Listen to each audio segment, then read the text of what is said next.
बाद मुझे एक और भयंकर बीमारी हुई, टिटनेस, और उस बीमारी में मेरी मृत्यु हो गई। हॉस्पिटल से डॉक्टर ने डेड बॉडी को डिस्चार्ज करके मेरे भाई के हाथ में दे दिया, ले जाइए, अब ये नहीं बची है, खत्म हो गई है। और मेरे भाई मेरी लाश लेके घर पहुंचे। घर में हमारे सब रिश्तेदार जमा हो गए और पड़ोसी लोग भी है। सब ने कहा, अरे शांता, इतनी छोटी उम्र में बच्ची मर गई। कोई कहता नहीं, चलो बेचारी का कोई तो है नहीं, वो इतना दुख उठा रही थी, इतने सालों से मर गई तो अच्छा है।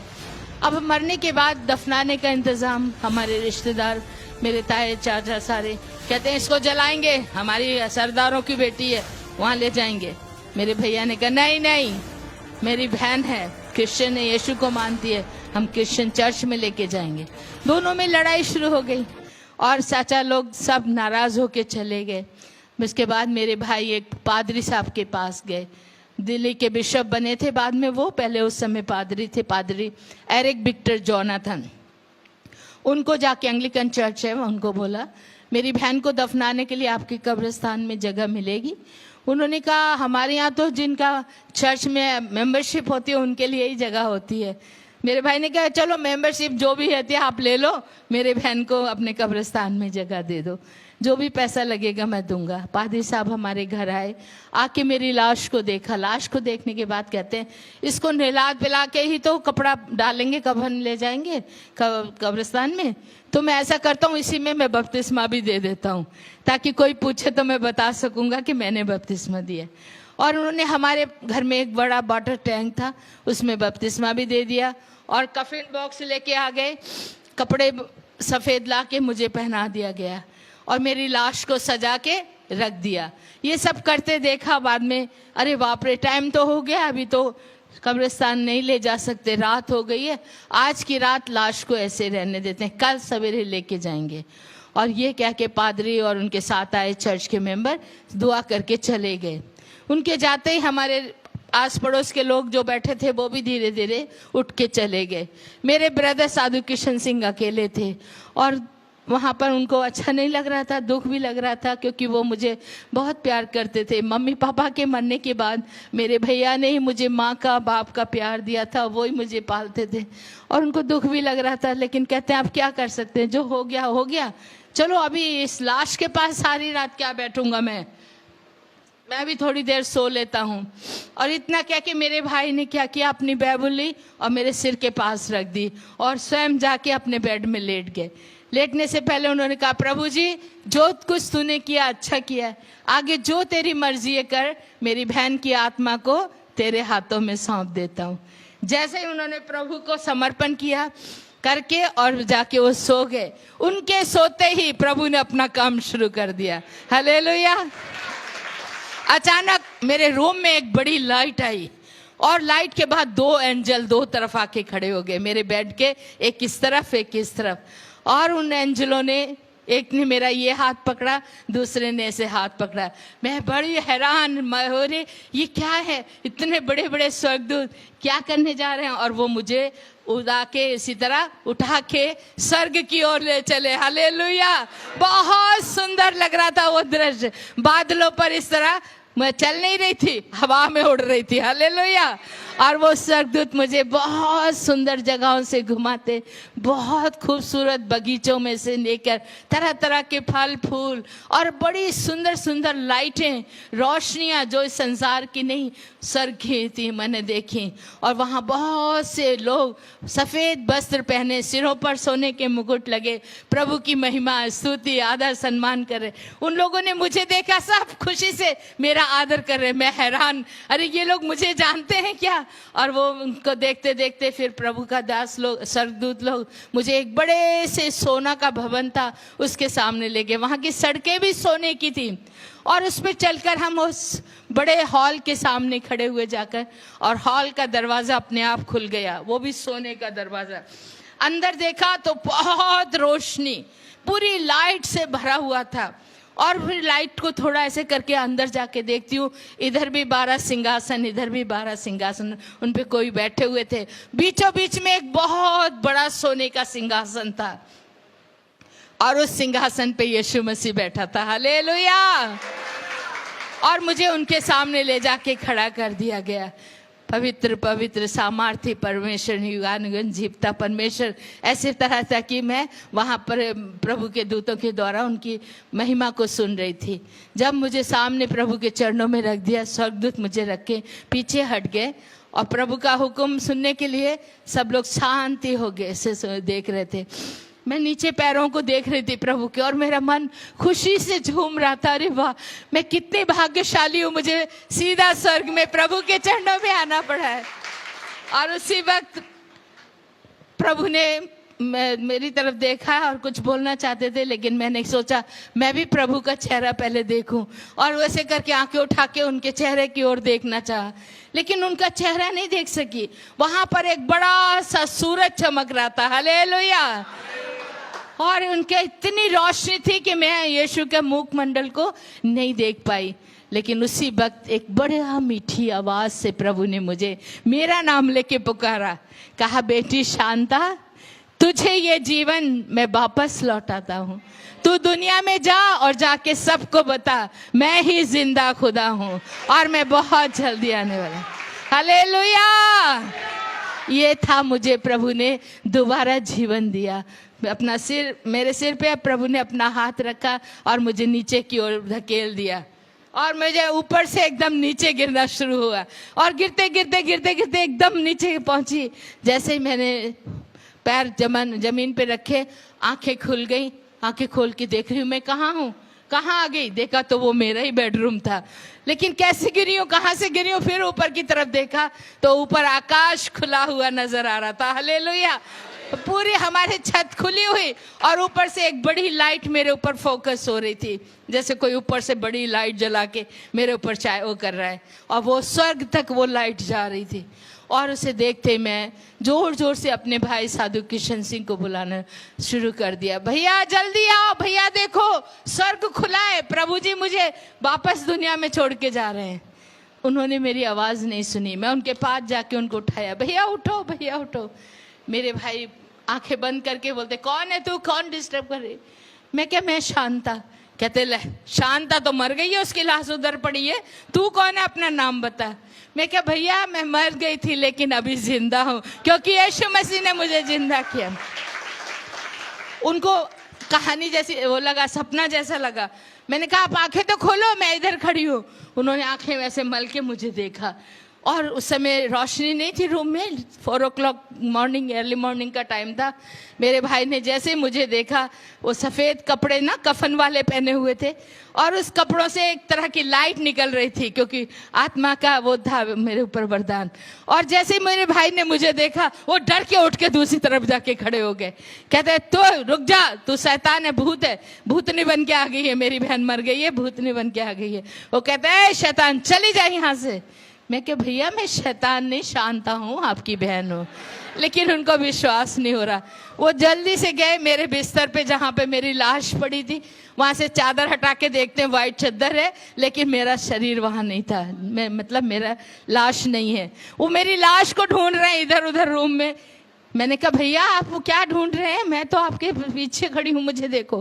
कहते, तू खड़ी हो जा, दूर रहे, मेरे से पास मत आ। मैं क्या, हाँ नहीं, क्यों, क्या बात है। तो उनको लग रहा था कि मैं भूतनी हूँ।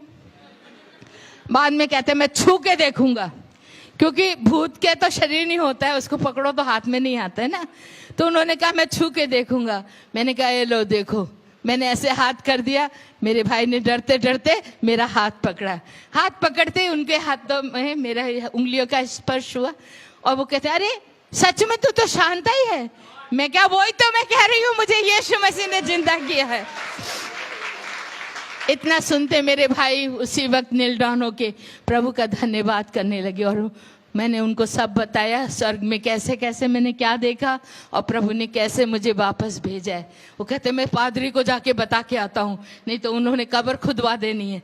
वो दौड़े दौड़े गए पादरी क्या। पादरी कहता है, अरे भाई इतना जल्दी, अभी तो टाइम लगेगा, कब्र खुदवाएंगे, थोड़ा ठहरो। कहते, नहीं अभी आपकी कब्र की जरूरत नहीं है। क्यों? मेरी बहन को यीशु मसीह ने जिंदा कर दिया।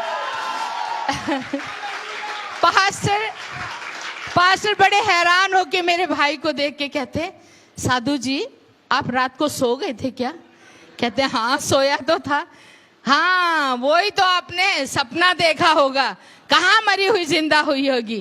कहते अरे नहीं, सच बोल रहा हूँ, वो सपना नहीं है, सच्चाई है, मेरी बहन जिंदा है, आप चल के देखो। और पादरी साहब को खींच के लेके आए, चलो चल के देखो। पास्टर ने आके मुझे खड़े देखा, आंखें खुली की खुली रही। कहते अरे ये शांता कल लाश पड़ी थी, आज खड़ी हुई है। हालेलुया। और मैंने कहा पास्टर जी, प्रभु ने मुझे भी जीवन दिया है। ओ बड़े खुश हो गए। कहते हैं इस बाइबल से मैंने हजारों बार प्रचार किया। 4 दिन का मरा हुआ लाजर यीशु मसीह ने जिंदा किया, जारस की बेटी को यीशु ने जिंदा किया, और विधवा के बेटे को। वो यीशु कल और आज हमेशा हमेशा एक जैसा है। जो 2000 साल उसने पहले काम किए, क्या वो आज नहीं कर सकता है? हालेलुया। वो आज भी कर रहा है और भी करता रहेगा। वो युगानी युग एक सा है ईश्वर। हालेलुया। उसी दिन मैंने सबके सामने गवाही दी। पादरी ने निकल के लोगों को बुला लिया, ए लोगों सुनो, कल जो बच्ची मर गई थी ना इस घर में, वो जिंदा हो गई है। इतना सुनते ही हमारे पड़ोसी, हमारे रिश्तेदार सब भाग भाग के दौड़ के आए, ए शांता मरी हुई जिंदा हो गई, जिंदा हो गई। अरे रात को लड़की मरी थी, सवेरे जिंदा। और सब ने आके मुझे देखा। और मेरे प्यारे बहन और भाइयों, उस दिन प्रभु ने मुझे वो मजदूरी में लगा दिया जो मैं देख के उसने स्वर्ग से भेजा। जा और जाके बता। मैंने सब लोगों को एक बात बताई, यीशु मसीह ही जिंदा खुदा है। स्वर्ग में और कोई दूसरा खुदा है ही नहीं, और वो फिर जल्दी आने वाला है। आप उस पर विश्वास करो। मेरे प्यारे बहन भाइयों, इस तरह प्रभु ने मुझे जीवन दिया, और उसी दिन से मैंने अपने आप को प्रभु को अर्पण किया। पहले वाली शांता मर गई, अब ये जिंदा जो है जीवन जो मेरे पास है वो यीशु मसीह का है, और इस जीवन को मैं यीशु के लिए देती हूँ। मैं आज से सेवा करूंगी। मेरे रिश्तेदारों में से सब नाराज हो गए, उन्होंने हमें नहीं जाने देने की सोची। मेरा ताया, मेरे पापा का बड़ा भाई था, मुझे बहुत रखता था अपने पास। कहता खबरदार जो तूने ऐसा आवाज की, तुम हमारी सिक्कों की बेटी है, तुम गली गलों में जाके साधुनी बन के तुम नहीं जा सकती यीशु की सेवा, नहीं प्रचार करना, बस करो, चलो अंदर जाओ। वहाँ इतने लोग सुन रहे थे, बाबा कर रहे थे यीशु की, सबको भगा दिया और हमें मारते हुए अंदर ले गए। मुझे भी, मेरे भाई को भी बहुत मारा पीटा, रूम में बंद करके गालियाँ दे के कहते तुम्हें नहीं निकलने देंगे। देखो इतना बड़ा चमत्कार देखने के बाद भी उनका मन इतना कठोर पत्थर था, और उन्होंने मारना शुरू किया। कहते इन दोनों बहन भाइयों को आज ही मार डालो। पहले तो भाई साधु बना था, उससे पहले इसका मामा भी साधु। हमारे सरदारों को बदनामी देते हैं, इनको नहीं रहने देना। मारने की उन्होंने योजना बना ली। रात के 2 बजे 2 गुंडे आ गए और खिड़की में बाहर खड़े हुए, दरवाजे को ताला था, हम कहीं भाग नहीं सकते थे। गोलियां सीधी हमारे सामने करके बंदूकें, कहते हैं सीधे हो जाओ, हम तुम्हें मारने लगे हैं, अगर आज भी तुम यीशु को छोड़ दोगे तो तुम्हें छोड़ दिया जाएगा। हमने कहा नहीं, हम अपने यीशु को नहीं छोड़ेंगे। तो ठीक है, बुला लो उसको, वो बचाएगा, तुम्हें देखेंगे। हमने कहा हमारे यीशु को बुलाना नहीं पड़ता है, हमारा प्रभु हमेशा हमारे साथ रहे, वो अपना काम करेगा, हम अपना काम करेंगे। हम अपने प्रभु के लिए कुर्बान होने को तैयार हैं, मर जाएंगे लेकिन प्रभु को नहीं छोड़ेंगे। अब वो गोली मारने लगे। मेरे प्यारे बहन भाइयों, आंखें बंद करके हमने प्रभु से एक ही कहा, प्रभु हमारी आत्मा को स्वीकार कर। मुझे बहुत खुशी हो रही थी, अरे मरने के बाद तो कितनी सुंदर जगह देख के आई हूँ, वहीं जाना है, चलो जल्दी करो जल्दी करो। लेकिन प्रभु का धन्यवाद हो, जैसे वो गोली मारने वाले थे, ठीक उसी वक्त एक बड़े जोर की आवाज हुई, हैंड्स अप। हैंड्स अप की आवाज सुनते वो मारने वालों के हाथ हिल गए। पीछे घूम के देखा तो इतने सारे पुलिसमैन आके खड़े हो गए, और पुलिस वालों ने तुरंत उनको अरेस्ट कर लिया, बंदूकें छीन ली। हमने आमीन करके आंखें खोल के पुलिस को देखा, हम हैरान हो गए। अरे पुलिस तो कभी बिफोर टाइम आती नहीं है, वो तो गैस होने के बाद ही आते, आज कैसे पहले आ गए। और पुलिस ऑफिसर को पूछा मेरे भैया ने, सर आपको किसी ने इन्फॉर्म किया, आप कैसे आ गए सही समय पे? वो कहते हैं हमें किसी ने इन्फॉर्म नहीं किया, हमें पता नहीं था, हम तो नाइट ड्यूटी दे रहे हैं, जाना था दूसरी गली में, पता नहीं कौन सी शक्ति हमें इस गली में लेके आ गई। हालेलुया। वो हमारा परमेश्वर था। तो इस तरह 5 बार प्रभु ने मुझे मौत से बचाया। उसी समय हमने सब कुछ छोड़ दिया। 7 करोड़ की प्रॉपर्टी थी जो मेरे दिल्ली करोल बाग, बहुत अमीरों की रहने की जगह है जहाँ मेरे पापा रहते थे। बहुत कुछ सामान था, सोना चांदी, सब कुछ छोड़ के, सबसे कीमती तोहफा, सबसे बहुमूल्य चीज परमेश्वर का वचन लेके हम घर से निकल पड़े। हमें कुछ नहीं चाहिए, यीशु चाहिए। बहुत कष्ट का, दुख का है ये। इसके आगे मैंने बहुत तरह तरह से परमेश्वर की से गुजरी हूँ। मैं आपको फिर समय शाम का भी होगा बताऊंगी। पर ये बता दूं कि जिस समय घर से निकले हमारे ताया जी ने फिर भी हमें मारने की कोशिश की। हम अपनी कार से स्टेशन तक जा रहे थे, 2 बार हमारी गाड़ी पे फायरिंग हुई। इधर से बिल्कुल नज़दीक आके किया फायर। ठीक उसी वक्त ऐसा हुआ, गाड़ी को झटका लगा, मेरे भैया का सिर, मेरा सिर पीछे चला गया। इधर से आई गोली, इधर निकल गई, हमें कुछ नहीं हुआ। दूसरी बार भी ऐसे ही हुआ, 2 बार भी उन्होंने फायर किया, फिर प्रभु ने बचा लिया। हालेलुया। और हम स्टेशन पे पहुंच गए। स्टेशन पे जाके कहा जहाँ की भी टिकट ट्रेन मिलेगी हम उसी में चले जाएंगे, और हम सोचेंगे प्रभु हमें वहाँ ले जाना चाहते हैं। वहाँ पहुँचे तो इस प्लेटफार्म पे एक गाड़ी खड़ी थी, आसाम जा रही थी, उस पर आसाम मेल लिखा था। अरे ठीक है, प्रभु शायद हमें आसाम ले जाना चाहता है, हम यहीं जाएंगे। मेरे भाई ने पॉकेट में हाथ डाला मनी पर्स निकालने के लिए, लेकिन वहाँ मनी पर्स ही नहीं था। कहते लो शांता, पैसे भी तो घर छोड़ के आ गए, अब इस टिकट कैसे लेंगे। तभी प्रभु ने एक पास्टर को वहाँ भेज दिया, और वो पास्टर ने हमारे लिए 2 टिकटें ला के दी और हमें ट्रेन में बैठा दिया। जैसे ही हम ट्रेन में बैठे, ट्रेन फास्ट हो गई, चलने लग गई। पास्टर से कहा भाई साहब कोई एड्रेस वेड्रेस किसी का है तो हमें दीजिए। वो अपनी डायरी निकाल के लिख रहे थे, लेकिन लिखने के बाद देना चाहा, इतने में ट्रेन इतनी फास्ट हो गई वो हमें ना दे सके, ना एड्रेस दे सके, ना कोई रुपया। हम लोग बिना पैसे के, बिना एड्रेस के, केवल टिकट मिल गया था हमें रंगिया जंक्शन तक का, उसमें सफ़र किया। मेरे भाई ने मुझे समझाया तभी, शांता अभी हमारा परीक्षा काल शुरू हुआ है। हर विश्वासी को परीक्षा से गुजरना है। जब तक आग को सोने में नहीं, आग में सोने को नहीं डाला जाएगा, सोना शुद्ध नहीं होता है। प्रभु हमें शुद्धिकरण करने के लिए परीक्षा में डाल रहा है। तुम घबराना मत, भूखे मर जाना लेकिन यीशु को नहीं छोड़ना। मैं क्या, हाँ भैया बिल्कुल। और किसी के आगे हाथ नहीं फैलाना, कभी किसी से नहीं मांगना। मेरे मामा साधु किशन सुंदर सिंह भी कभी किसी से मांगते नहीं थे, मेरे भाई साधु किशन सिंह ने भी कभी नहीं मांगा। उन्होंने मुझे भी यही सिखाया, मांगना है तो खुदा से मांगना है और किसी से नहीं। मैं क्या, ठीक है। 5 दिन तक मेरे प्यारे बहन और भाइयों, भूखे प्यासे उस ट्रेन में हमने यात्रा की। दूसरे लोग खाना खाते थे, हम आंखें बंद करके बैठ जाते थे या उठ के दूसरी साइड चले जाते थे, लेकिन किसी से खाना नहीं मांगा। इस तरह पानी पी के, वो भी टेप का पानी, ट्रेन में गंदा जड़ा होता है वो ही पीते थे। उन दिनों में ये बोतलें वगैरह नहीं होती थी, वो ही पी के बड़ा मुश्किल था। 2-4 आने पैसे भी नहीं थे जिससे हम एक चाय या बिस्कुट भी ले सके। एक अमीर का बच्चे, इतना कष्ट उठाना बहुत असंभव मुश्किल होता है, लेकिन मैं प्रभु का धन्यवाद करती हूँ, उसने मुझे जिंदा रखा और ताकत दी। चुपचाप बैठे हुए हम चलते रहे, प्रभु की सेवा करते, और एक ही कहा, चाहे कुछ भी हो जाए मैं अपने यीशु को नहीं छोड़ूंगी, मैं अपने प्रभु की सेवा करूंगी। 6ठे दिन हम रंगिया जंक्शन पहुंच गए। रंगिया पे उतरते हमने देखना शुरू किया, यहाँ कोई चर्च होगा, हम चर्च में जाएंगे। लेकिन वहाँ एक भी चर्च नहीं। किसी को पूछा, वो कहते क्या चर्च, यहाँ कोई चर्च वर्च नहीं है, यहाँ कोई क्रिश्चियन नहीं रहता, भागो भागो यहाँ से। सब लोग हमें धुतकार रहे थे। कभी भी मैंने ऐसा नहीं सुना था। हमारे घरों में हम लोगों की बहुत बड़ी इज्जत, लेकिन उस समय प्रभु यीशु के नाम को लेने से हमारा ठुकराया जा रहा था, लेकिन कोई बात नहीं है, फिर भी चलते रहे। 6 दिन के भूखा हो गए थे, बहुत कमजोर थी, छोटी थी, 14 साल की बच्ची, आप सोच सकते। कई बार बेहोश होके गिर गई, फिर मेरे भाई पानी डाल के उठाते। हम पूरा शहर घूम लिया, सचमुच में वहाँ एक भी चर्च नहीं है। आप आज जाके देख लीजिए, रंगिया में एक भी चर्च नहीं है।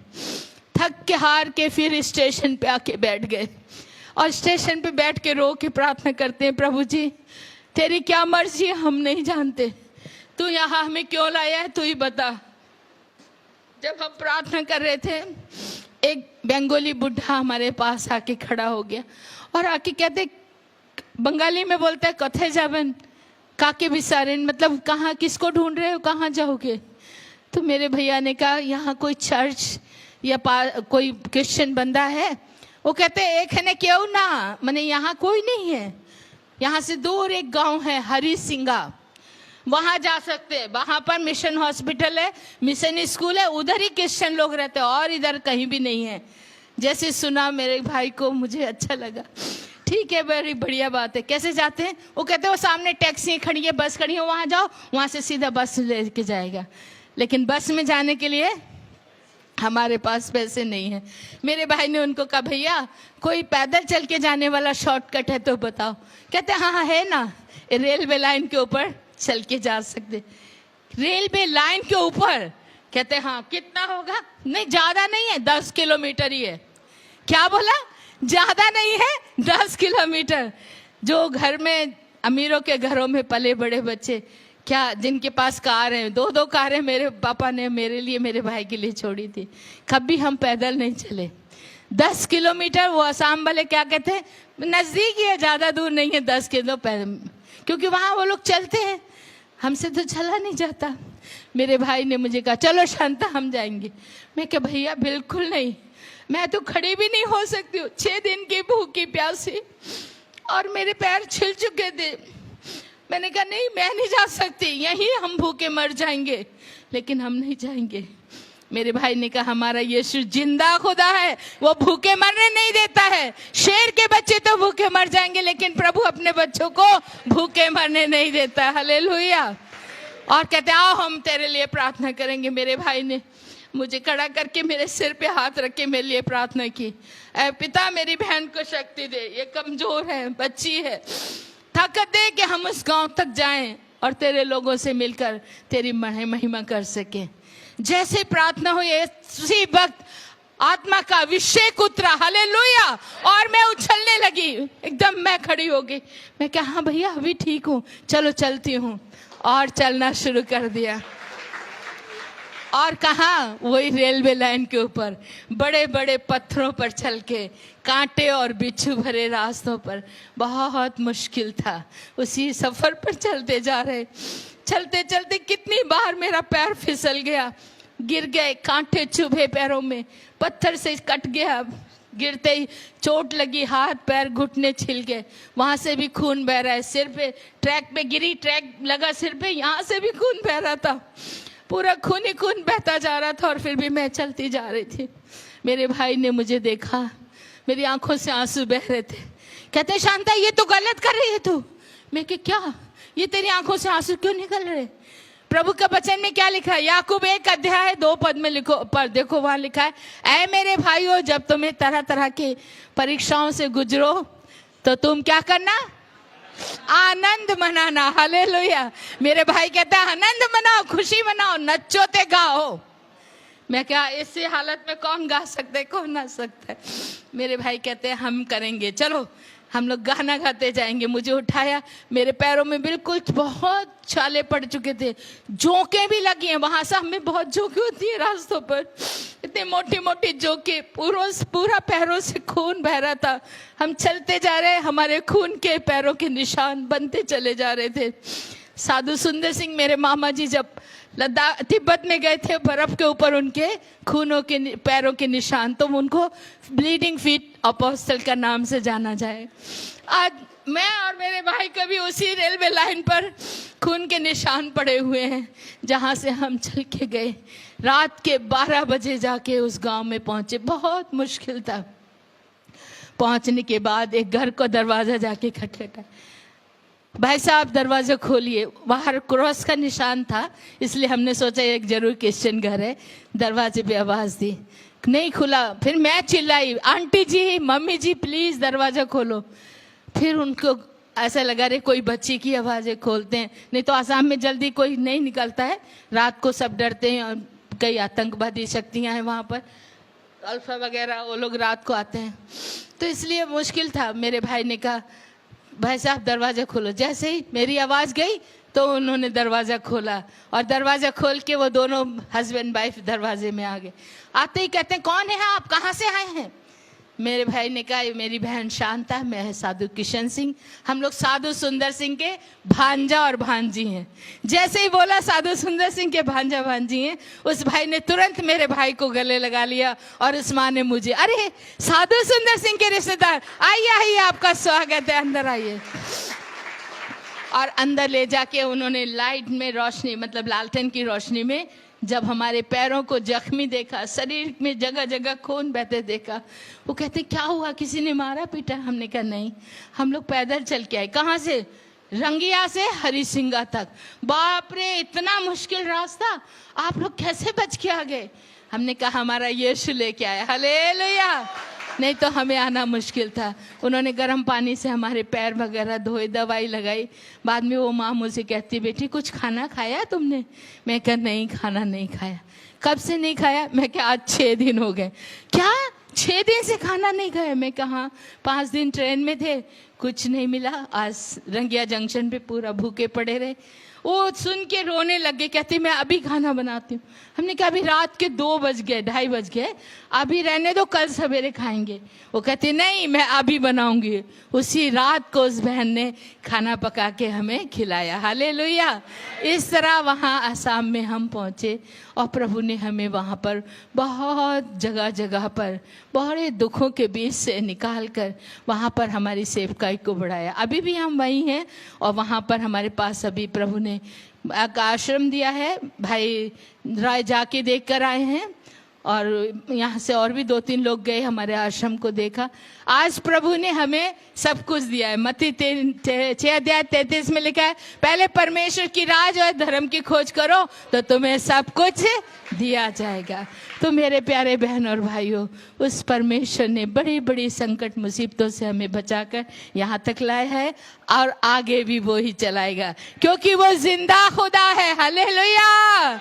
और वो अपने लोगों की सुधि रखता है, कभी नहीं छोड़ता, कभी नहीं भूलता। आंखें बंद करेंगे, प्रार्थना में जाएंगे। अगर कोई चाहता है उनके लिए स्पेशल प्रार्थना हो, बीमार हैं या बे औलाद हैं, प्रभु ने मुझे वरदान दिया, किसी के बच्चे नहीं होते तो उनके लिए प्रार्थना करती हूँ तो तुरंत प्रभु देता है। बहुत सी गवाहियाँ हैं। ऐसे लोग भी मेरे से मिलना चाहें तो उनके लिए प्रार्थना करूँगी, और अभी अगर खड़ा होना चाहते हैं तो खड़ा हो जाएंगे। कोई बीमार है तो वो भी खड़े हो सकते। किसी नौजवानों में किसी को नौकरी की ज़रूरत है, समस्या है, या परिवार में लड़ाई झगड़ा, किसी भी तरह का दुख परेशानी है, आप खड़े हो सकते। कर्जे के नीचे दबे हुए हैं, उससे भी प्रभु छुटकारा देगा। पिता आप सबों को आशीषित करे। प्रार्थना करेंगे, आंखें बंद कर लें, चुपचाप से प्रभु की ओर ध्यान दें।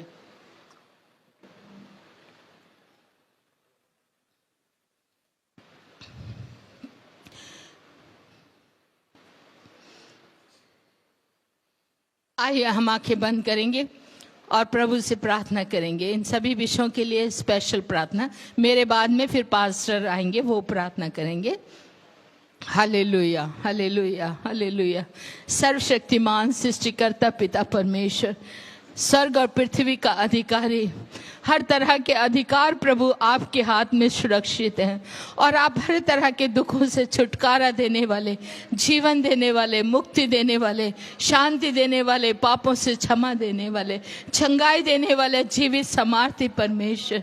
प्रभु मैं इस समय इस सभी बहन भाइयों को जो यहाँ पर खड़े हैं, किसी भी तरह की इनकी समस्याएं हैं, परेशानियां हैं, दुख हैं, मुसीबतें हैं, प्रभु इनसे इनको छुटकारा दे, क्योंकि पिता परमेश्वर मैंने अपने अनुभव से जाना है कि तू जिंदा खुदा है, तू सुनता है दुआ को, तू पूरा करता है हर एक की मुराद को। यहाँ उपस्थित एक एक को प्रभु तू अपनी आशीष से परिपूर्ण कर दे, हर एक को प्रभु तू छू और उनको आशीर्वाद दे, बीमारियों को छू प्रभु और उनको चंगाई दे। अगर कोई दुष्ट शक्तियां परेशान करती है, इसी वक्त यीशु के नाम से मैं हुक्म देती हूँ, दूर हो जाए। प्रेमी पिता परमेश्वर आशीर्वाद दे, इस कलीसिया को बहुतायत से आशीष दे। प्यारे पिता परमेश्वर, कलीसिया के पादरी साहब, सिस्टर और यहाँ जितने भी सेवक तेरे हैं, इन सभी सेवकों को प्रभु जी बहुतायत से आशीष प्रदान प्रदान कर। इस प्रोग्राम में जितने लोगों ने सहयोग दिया उनके लिए भी प्रार्थना है प्रभु, उनको भी आशीषित कर। दयालु पिता परमेश्वर सबके साथ हो, अपने नाम की महिमा होने दे पिता परमेश्वर। अद्भुत चमत्कारी हाथों को रख, छू ले पिता, छू प्रभु हर एक को, एक एक के ऊपर तेरे करुणा का हाथ रख दे पिता, और ये चंगाई तेरी ओर से उतरे। यीशु मसीह तू महान जीवित परमेश्वर, दया कर प्रभु जी, दया कर। जो बहनें बांझ अपने आप को कहती हैं, कहलाती हैं, उनको तू छू प्रभु जी, अपनी आशीष से परिपूर्ण कर पिता परमेश्वर। वो भी संतान प्राप्ति करके प्रभु तेरे नाम को महिमा आदर सम्मान दे सके। थैंक यू जीसस, धन्यवाद प्रभु। प्रार्थना को सुनने के लिए तेरा धन्यवाद करती हूँ, यीशु मसीह के नाम से मांगते हैं, आमीन, हालेलुया।